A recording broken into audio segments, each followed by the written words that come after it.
Hello and welcome to Public Conscience, the anti-corruption program produced by the Progressive Impact Organization for Community Development, PRIMO. I am Chidozie Ogbonnaya with Esther Bass. Thanks for joining us. Please watch us live on Facebook at official Primorg if it is convenient for you. The spelling of Primorg is Primorg. On Public Conscience, we seek to evolve a corruption-free society by drawing government and citizens' attention to corruption reports and issues for prompt democratic actions against them. We also promote integrity by amplifying rare cases of the display of honesty by public and private individuals. We appreciate the MacArthur Foundation for supporting the production of this program. For some time now, we have been having conversations on accountability and transparency of the Universal Basic Funds at the federal and state levels, with contract fraud and misappropriation of funds meant to uplift public schools ending up in wrong places. And we will not stop talking about these challenges anytime soon. Last time it was Osun State. Today the focus is on Cross River State, where an investigation by the investigator published by the International Center for Investigative Reporting (ICIR) uncovered massive corruption in the execution of school projects in Cross River State to the detriment of pupils and students in the state. From 2016 to 2023, Cross River State Universal Basic Education Board said it completed 616 infrastructural projects, distributed over 1 million tables and chairs with the hope that it would improve the quality of education. Still, the investigation exposed serious breaches of procurement laws and several projects poorly executed, abandoned, or awarded to family members and friends of government officials. For us at Primorg, we want contractors that abandon school projects to return to the site. Those who committed one infraction or the other, the law should catch up with them. Today's program will also draw the attention of the governor of Cross River State to this investigation for prompt actions. For you out there, how much of an impact is corruption having on public schools in Nigeria? Why is corruption still a serious problem in Nigeria's education sector? As a nation, how do we ensure funds meant for public schools are not mismanaged or stolen by administrators? And how can UBEC at the federal and state government level be strengthened against corruption? Have you witnessed any form of corrupt act at public schools? Feel free to join us and talk about it. A million and one question begging for answers, but be ready to join us through phone and text messages during this conversation. The WhatsApp phone line to send your message is 0902-265-6167. That is 0902-265-6167. Please indicate your name and your location when sending your message. This number is for messages only. Please begin to send your messages as soon as possible to 090-2265-6167. That is 090-2265-6167. We will give out the phone numbers to call shortly. If you just joined us, the focus is on an investigation by the investigator published by the International Center for Investigative Reporting (ICIR), exposing grave corruption in the execution of schools projects in Cross River State to the detriment of pupils and students in the state. A 2019 report by Transparency International says 66% of the money Nigerian governments allocate to education is stolen by corrupt officials. Joining us live in the studio to further this conversation is he's a global education advisor and public affairs analyst, Roland Bassi Iboke. Thank you for joining us.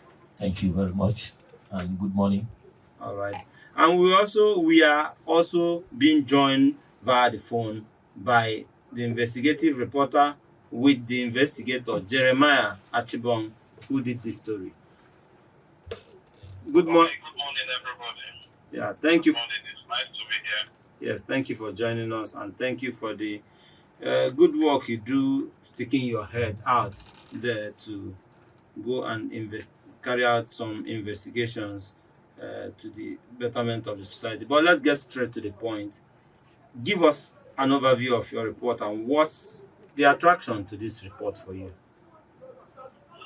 Okay, first, I'm somebody who is in love with education. Anything education interests me so much. That is what led me to doing this story and several others.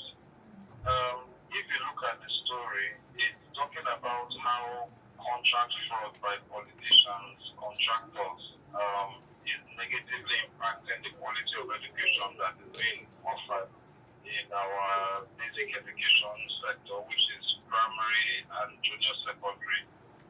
During my investigation, I discovered that some companies that are affiliated with politicians actually got contracts, and I also discovered that as a result of the shortage of by some of the politicians, the contractors and politicians, students are exposed to unfavorable learning conditions. Some open defecate.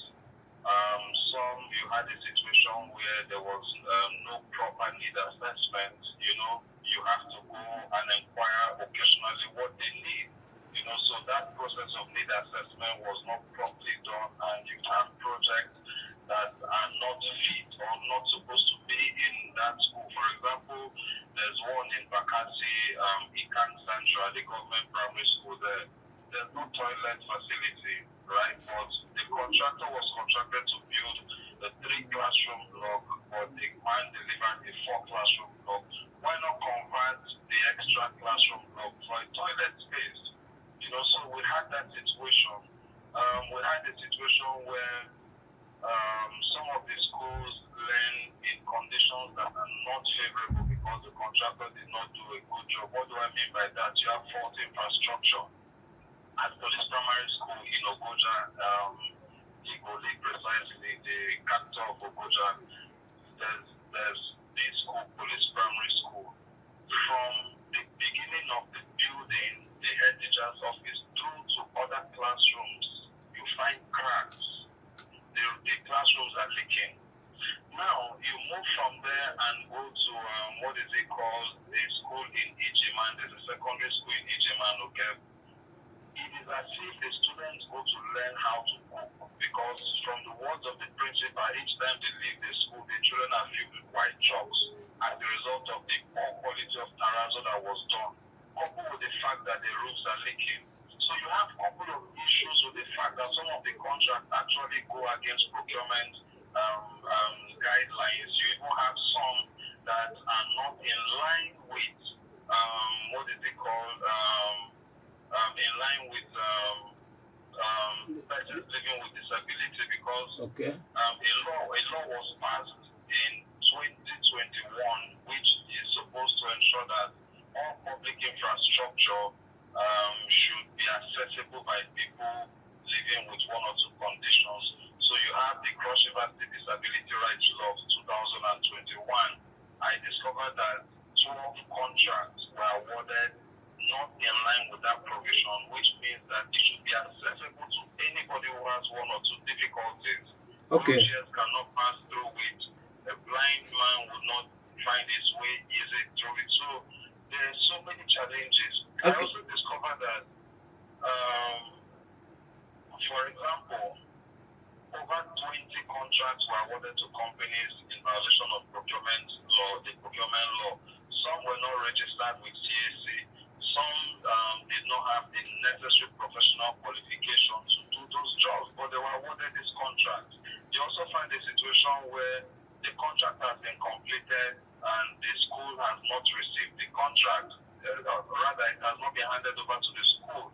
And so it's locked up. Sorry, Jeremiah. So it's completed but locked up. Yeah, it's completed but locked up in I think St. Augustine Secondary School in 8 miles in Calabar. When I visited, it was still locked. The day I visited earlier, I think a few minutes or if not close to an hour, the super team were in the school doing inspection. So I had to wait for them to finish before I started interacting with the students, and eventually went to the principal of the school. I was categorically told, taken into the hall, there are pictures there. It is used as a store. I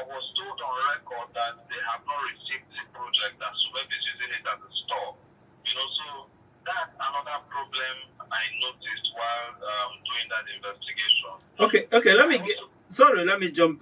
Forgive me for jumping in here. But let's get more deeper. Yes, you've been able to give us highlight on some of the findings, your findings, what you touched on. But let's get more specifics because about the school project that violation of procurement laws. Are there projects that you can pinpoint and say this one? Look at exactly what happened. Then on the part of substandard projects, any school you can pick out and say this school we had substandard materials used and it's not working, and abandoned projects, as well as those that got projects on account of family and friends relationship basis. What can you say? Okay, yeah. If you look at the report, you see that in 2019, in 2019 alone, you have what is it called? You have 14 contracts awarded to companies that are not registered with CAC. That's 2020 rather. And then in 2019, you have just 6. Let me mention the first contract. Messrs. Nkoko and Sons Enterprise is a company not registered with CAC. We couldn't find their record. And actually, this is the second time this company is putting up in my investigation. He got a contract for comprehensive rehabilitation of one number of 4 classroom blocks at government secondary school Ijiman for over 14 million naira. This is the school I mentioned earlier where if you go, it's a dilapidated structure, so to say. You have a classroom block of about 10 classroom or 8, and the contract was awarded for just 4 to be renovated. Why not renovate all? So you have one block half renovated, half in total disarray. The company also got another contract to rehabilitate one number of classroom blocks, but in the government record, the location was not mentioned, but the cost is 18 million naira. You have Messrs. Gloryland Mega Works Limited got a contract for comprehensive rehabilitation of one number of 6 classroom blocks at primary school Ikot Nakanda Akpaboyo for 18 million naira. You have construction of one number of borehole at St. John's Primary School, Akampa, awarded to Solvina Works, for 7 million naira. You have Petrol Enterprises, Nigerian Enterprises, got the contract to construct one motorized borehole at Government Primary School, Itondo, Akpaboyo. The funniest thing is that this Itondo, a model school, was also constructed in 2019 by a company that is affiliated with a politician, right? That project, as we speak, is the 16 toilets that were supposed to be worked on were not done. Imagine building a new school and you call it a model school, fine building, but there's no functional toilet because the contractor did not complete it. How do you know that the company is affiliated to a politician? And which politician are we talking about here? If you look at this recent report I did, for example, you have the contract that was awarded to Jabe Nigerian Limited. It was registered as a commission agency, and you have the current member representing MacArthur vacancy Calabar South to the Federal House of Representatives as a director in that company. That is a company that has abandoned the rehabilitation of Sacred Heart Primary School in Calabar South, his own constituency. So you got this information from the CAC, is it what you're saying? From CAC approved documents. Okay. The company is registered with CAC. That's one. You have, let me just quickly go to the other one. All right, let's get to a more serious issue here, because all the things you've said, from the violation of the procurement laws to substandard materials being used to execute projects, these are issues that should be taken seriously. So who at this point is supposed to ensure corporates of this act are brought to book? You see, we have a mechanism in SUBEB and OBEG that is supposed to, there's a project monitoring supervision team.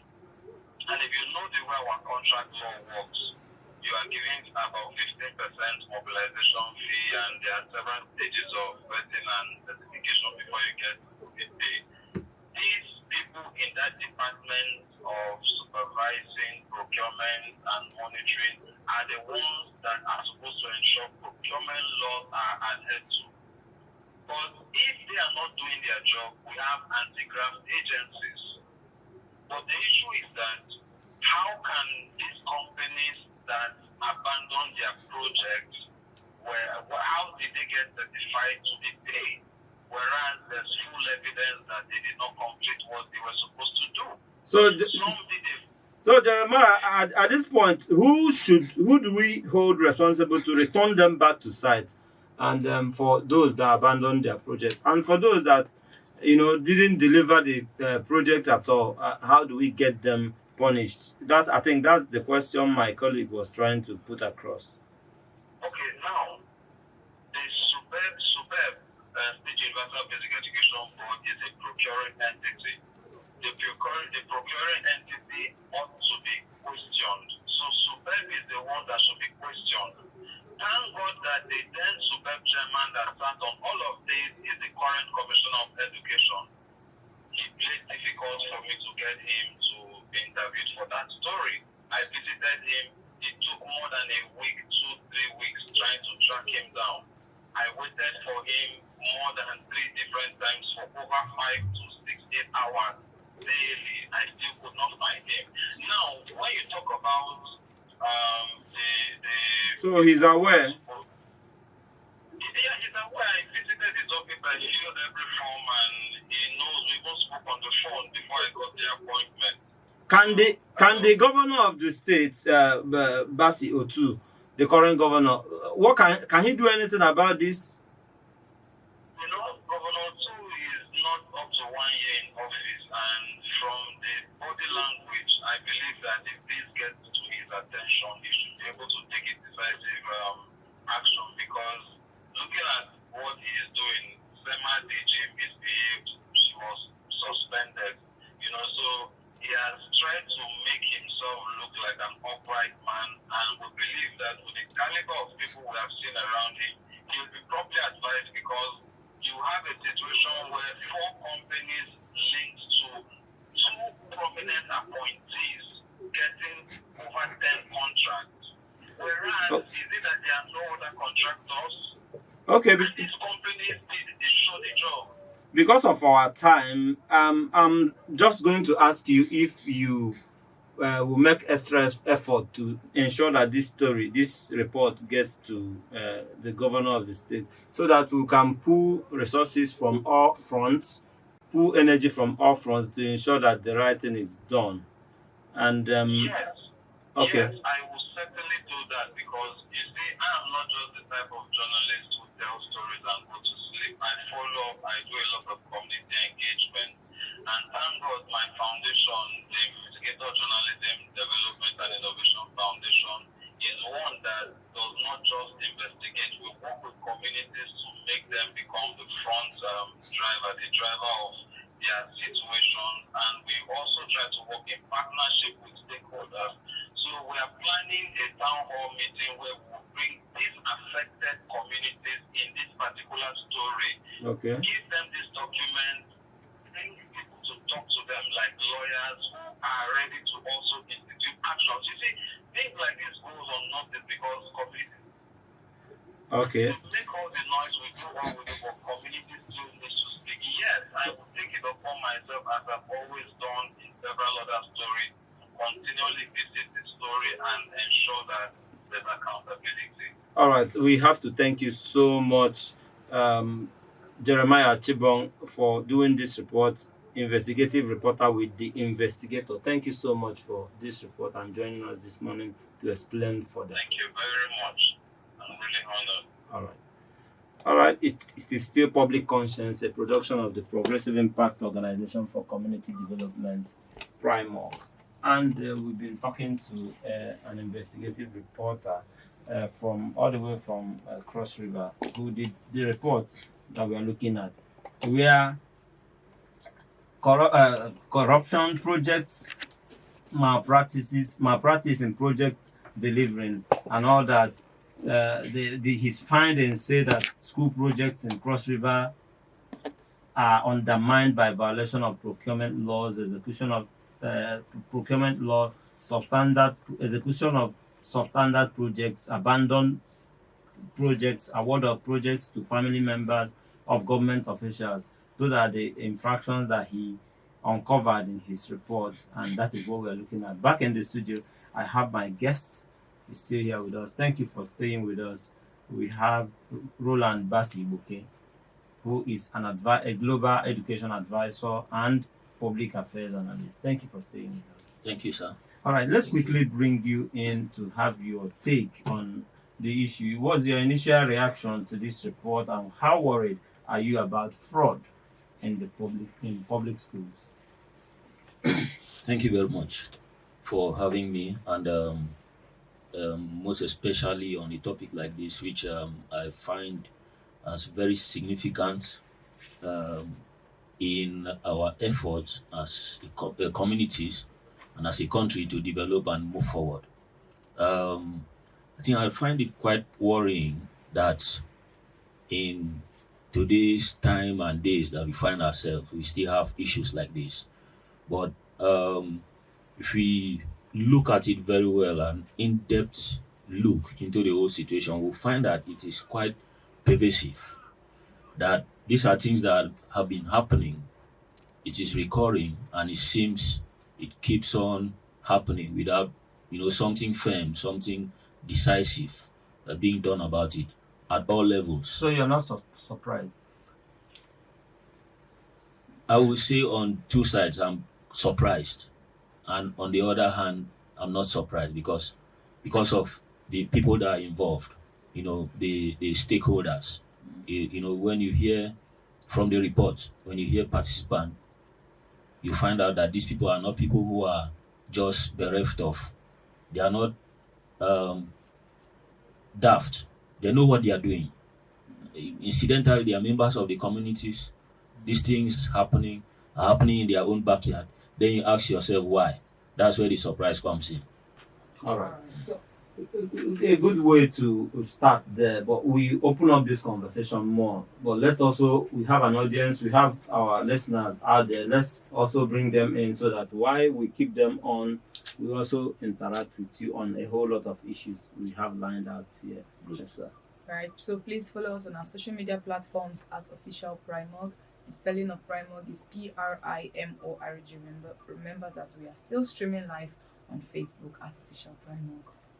And remember that this program is interactive. The WhatsApp phone line to send your message is 09022656167, and that is 09022656167. This number is for messages only. Please begin to send your messages now to 09022656167. And I want to know what you think about all this we've been talking about. How much of an impact is corruption having on public schools in Nigeria? I mean, like my guest said, he said it is widespread, that is pervasive. It's not something happening in Cross River alone. Why is corruption a serious problem in our education sector? As a nation, how do we ensure funds meant for public schools are not mismanaged or stolen by administrators? And how can UBEC at the federal and state government level be strengthened against corruption? I mean, we have a whole lot to do. Have you witnessed any form of corrupt act in public schools? Join us and have your say. Can you turn down the volume of your radio set? Yes, I have moved away from the radio. All right, thank you so much. Your name and where you're calling from? My name is Kanayo. I'm calling from Uwalada. Okay, Kanayo, let's have you have your say. Okay, we're talking about corruption in the education system. Yes, how do we? It's not only in those states, even in that delay, you see corruption everywhere in the public. Do you have a personal experience in schools in FCT? Well, yes. Hello? All right, do well to call us back. I was going to get back to you, Roland, because a whole lot is happening. And it is said that education is the bedrock of our future. That information is power. If you are not informed, you are absolutely deformed. My colleague raised a question to Jeremiah Chibong earlier. So let me take it back to you. Who at this point is supposed to, go after this culprit of corruption in our education sector? Um, Talking about who is responsible, I think I'll first take you to, let's really understand the context. What exactly are we trying to achieve? You see, education is a leveler in the community. Education empowers people. It builds capacities, ensuring that communities, have resilience. Resilience are built into communities. So when we look at it from the perspective of the SDGs, goal 4 says that the aim of education is to ensure inclusive, uh, the SDG goal 4 is to ensure inclusive and quality education, and to promote lifelong learning. When we see this, it is that education, we have contact or we engage in education from when we are born until when we die. It's a lifelong process.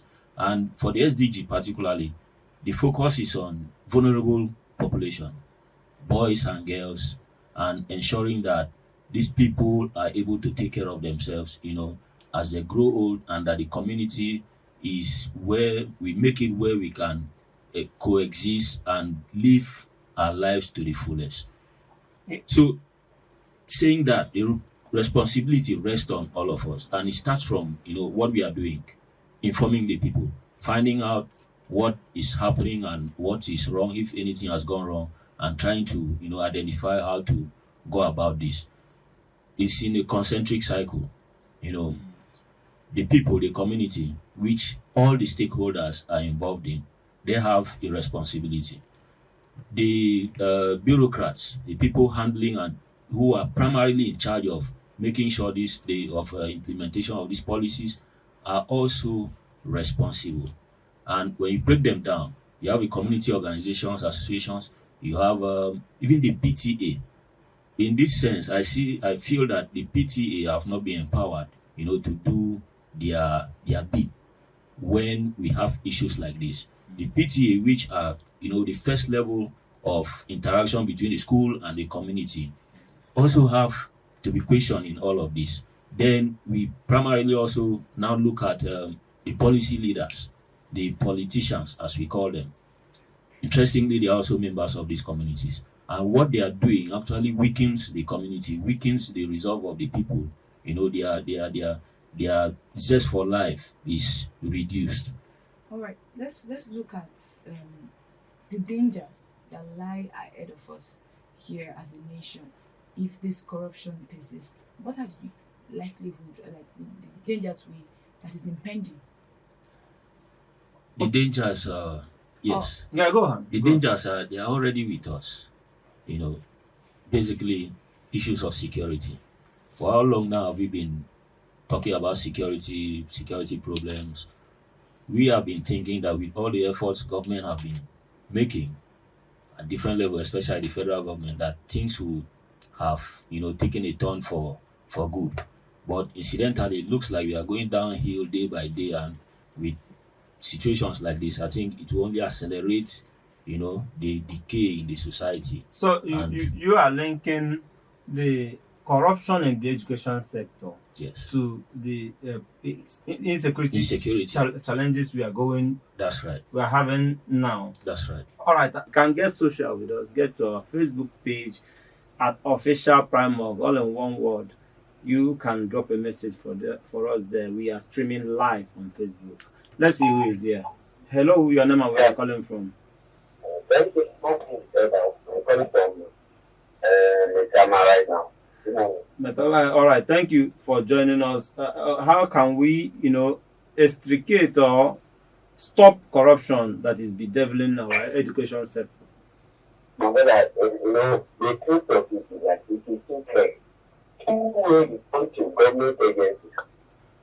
They are preaching corruption, corruption, corruption. I don't know whether I can use it as because it's sing the song for me. Any personal agency you enter, as it is, even to type paper for you, you must settle that record or whatever that is charge of that place. If you have to that level. In education that we are, many of them go to pre-education. Do we have it now? In other countries, when the population of the country is increasing, they expand. Now they are closing, making life unbearable to people. Every day, new idea, new all manners of plans. Show me one private institution that is for the government. Government has 99 things. Let me say 100. Carry one out of that 100. Carry one that you take out of that 100. Divide it into 100 again. You will not even see a proof of it. That is why you are seeing illegal contract awards without execution, standard material. All it, you rub my back, I rub your back. Let me call it the local parliament. So I understand where you're going to, but from your own perspective, how do we resolve this? How do we get out of the To woods? resolve it, let's start up. If those in authority are showing that I have a zero tolerance on corruption, it will stream down. You understand? If it is your mother that you are appointed to do anything, if you go against the law, let the law stand. Let the law If not, stand. I'm telling you the truth. For 99 years to come, let me call it 200 years to come. It is only the spirit. In local balance, we say to fear apart. Thank you for joining us. We Thank you. we don't pray we get to that point, but many thanks for joining us. My So guest. when you are saying get to that point, which point do you want to go with what we are in now? Don't you see the children in the street? If it is other country, for a child not to go to school, the parent. Who is the parent of those children? Are you left behind? Are you not read? Take the internet, Google, to do research. You understand what I'm saying? Yes, I understand what.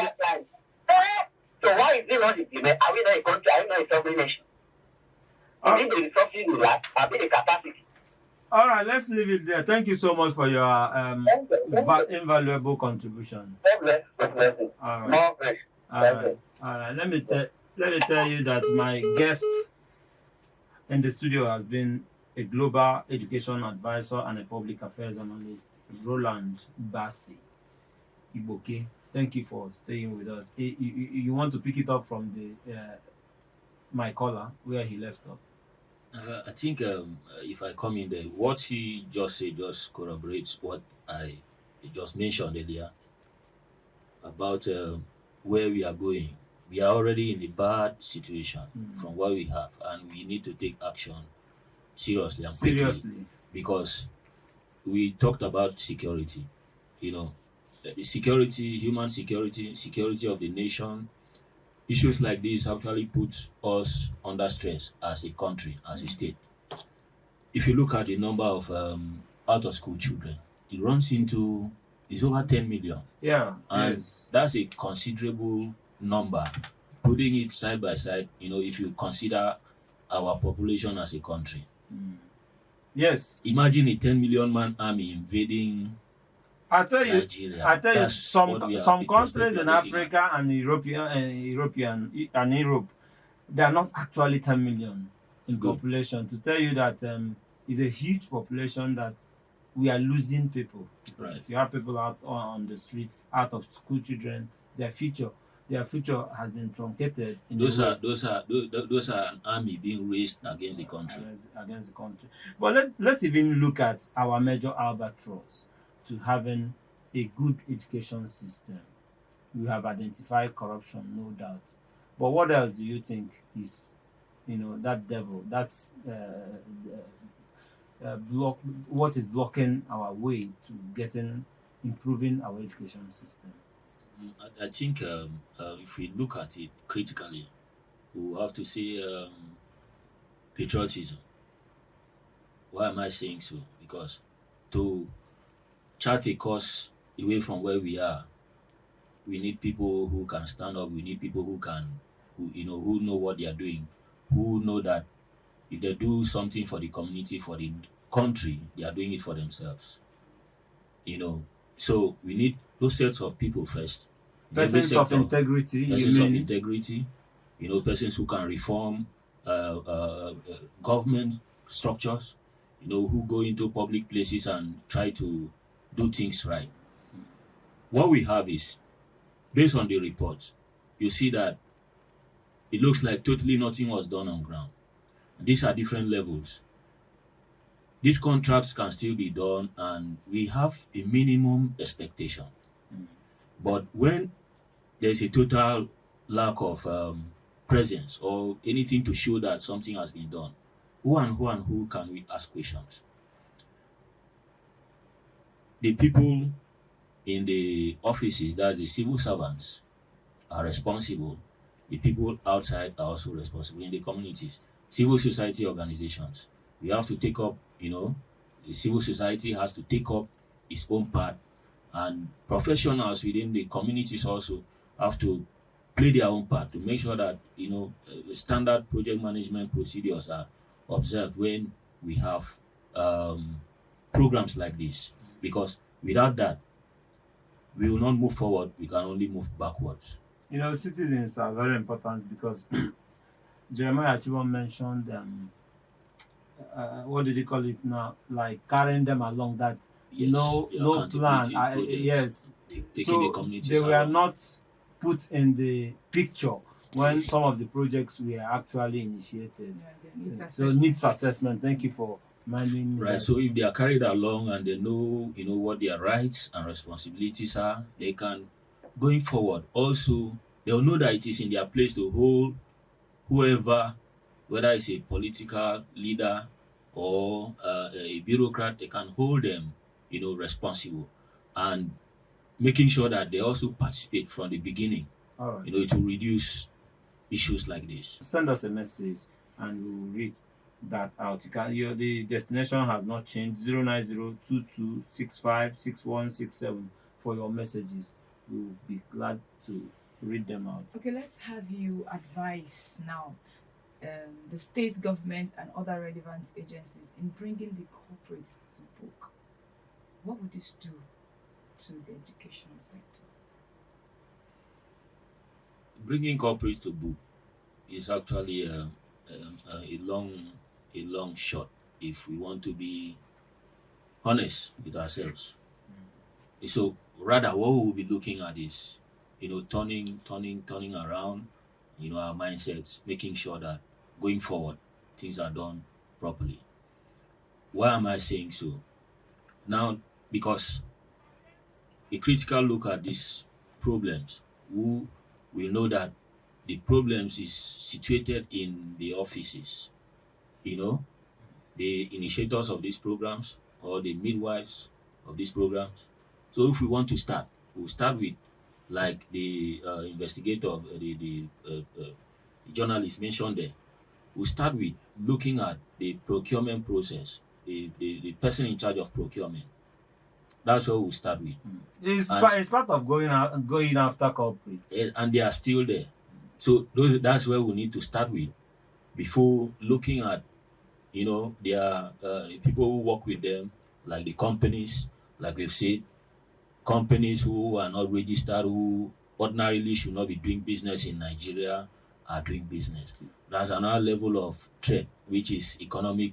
That's the damage to our economy. So you sound like you are not so optimistic that the government of Cross River State can take this, go frontal Cool. on this, take it up and ensure, the more energy they put in it, Right. the more they can redirect these infractions and make sure that people start doing the right thing, and even get people that have stolen money to come back to the site and complete the project. We will hope that that is the case.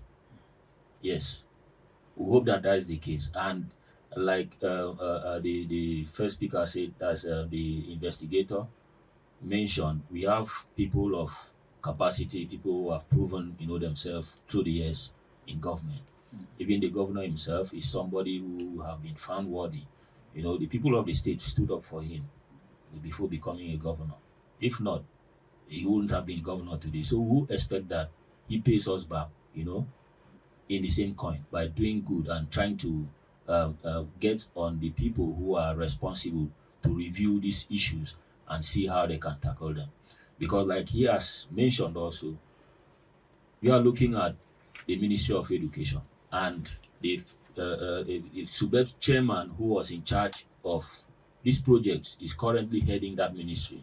So, ordinarily, if we want to see the governor is taking action, where will he look at first? But that So is we leave that to the governor to, and his advisors to Oh. look into and see Okay. actually what they can do.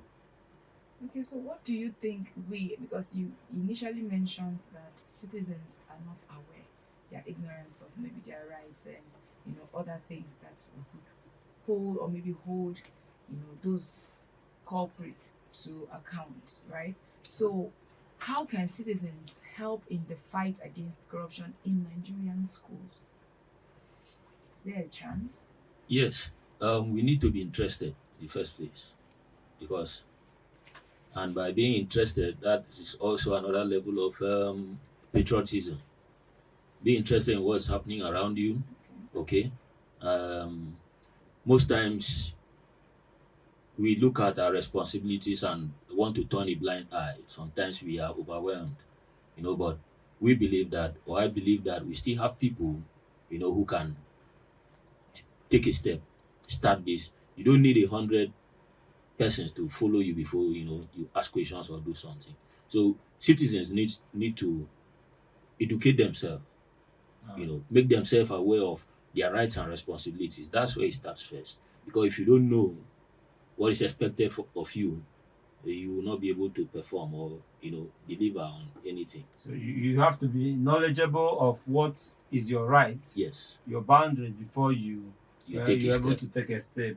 Let me also announce or say that we invited UBEC, Universal Basic Education Commission, to join us in this program, and at this point we've not seen them. So that's the situation. Would have loved them to be here to also give us their own take on what they've done, how this water passed under the bridge, how these infractions had to happen under their watch. But it is what it is. We don't have them here. Yes, we don't have them here, and we have to go on. We can still take your call. We can still take your call on this program as we begin to wind down. Education is very important. Lastly, before we let you go, right? So we want to know what you would do, or if you have anything to tell the Tinubu, administration at this point. How can the Tinubu administration nip corruption in the education sector to the board? Thank you very much. The Tinubu administration, I think, if you ask me, despite we have two school of thoughts, the people who believe that he's not doing well, and the people who believe that he has done compared to what he met on ground or what is available to him, that he has done well. I think he is on course, to turn things around. He's determined. I like him for that. I always tell people that for the first time, probably since we came into the democracy since 1999, we have a president who wanted to be president, and we just have to keep faith with him, to see how far he can go. Nipping corruption in the body, especially in the educational sector, if you ask me, my candid advice would be he has done something in the food sector on food security. Mr. President declared a state of emergency in the food security on food security, and they are doing a lot. Even though we have a crisis of food shortage right now, those are down to a whole lot of other things, which I believe holistically is trying to deal with them. He can also go ahead and declare a state of emergency in the education sector, especially basic education, because that's where it starts. That is what makes you who you are, for life until you are no more. So it's one last in 30 seconds. Are you comfortable with our education budget, and what do you want to see more? going forward? The education budget, I would say I'm not comfortable with it because it still leaves a lot to be desired. Okay. You know, yes. What do you want to see more going forward? Improvement from the government. Yes, improvement from the government, and as well, the government can also create an enabling environment to encourage private sector participation, as well as in the non-profit organizations. All right. You know, if you create a good environment for them, they can come in and it will help us tackle these issues of corruption and bringing us backwards from where we are supposed to be. All right. Well, a lot being said. We cannot finish this matter today, but we'll continue to talk about it, continue hammering on it. We have to. Thank you so much for joining us this morning to expand on this topic. All right, please visit our news website, primognews.org. That is primognews.org. For all the details of our reports and interviews, visit our website, www.primog.org, to get all the information about Primog. And you can watch our videos on Primog TV, our YouTube channel. Please subscribe to get reminders when we have a new post. We appreciate our guests, public affairs analyst and global education advisor, Roland Bassi Boke, and investigative reporter with the investigator, Jeremiah Chibong. Roland, thank you so much for joining us. Thank you, and thank you for having me. It's been a pleasure. All right. Thank you to all who joined us today, those that watched us and those that called in. Public Conscience has the support of the John D. and Catherine T. MacArthur Foundation, committed to building a more just, verdant, and peaceful world. Get more information about the foundation on its website, macfound.org. Join us again here next week for another episode of Public Conscience. And remember to follow us on Facebook, X, formerly known as Twitter, at Official Primog. I am Esther Bassi. And remember that birth registration and birth certificates are free if your child is under 18. Help stop the corruption in birth registration and do not pay for birth certificates. Also remember that you can give us information or hints about corrupt acts through our phone at 09022656167 or info@primog.org. I am Chidozie Obonnaya. God bless Nigeria.